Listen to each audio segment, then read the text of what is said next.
again and again. Out of the car.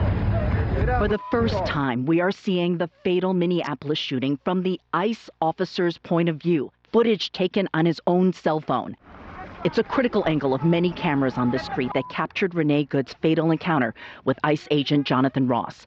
Using surveillance footage, bystander video, and Ross's own phone, CNN synced multiple perspectives of the shooting and mapped this incident in 3D space.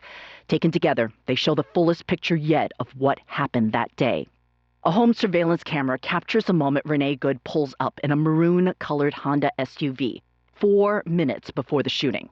20 seconds after she arrives, her passenger and wife, Becca, wearing a white beanie, gets out of Good's car. Good then parks the SUV perpendicular in the road.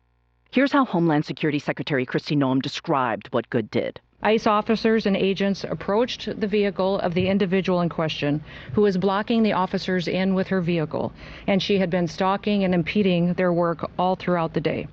Available video doesn't show any possible contact Good may have had with ICE before this confrontation. What this video does show is that for a few minutes, while she is perpendicular to the roadway, several vehicles drive by. Even large SUVs are able to drive around her as she moves back and forth on the street. And that includes this light-colored SUV.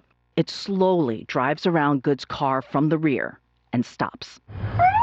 Agent Jonathan Ross is recording video from his cell phone as he crosses in front of Good's car, recording as he sees her up close. She looks calm, and you can see both of her hands as she talks to the officer. That's fine, dude. I'm not mad at you. Renee Good's wife, Becca, who had been the passenger in the car, approaches.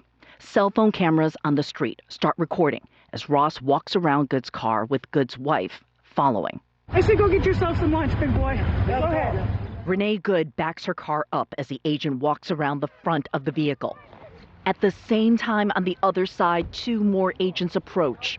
One tries to open the door as Good backs up.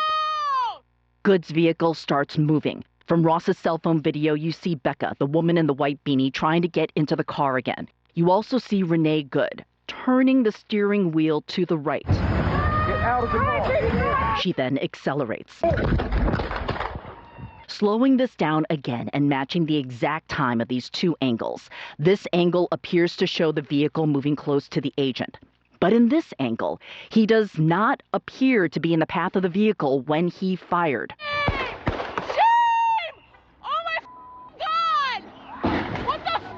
Seconds later, Becca Good runs to her wife, followed by the agent who fired his weapon. He briefly looks into the driver's side of the car and then walks away. Shame! Shame! Now, what we cannot see in Ross's cell phone video is if the SUV made contact with the agent because the camera angle jerks up to the sky.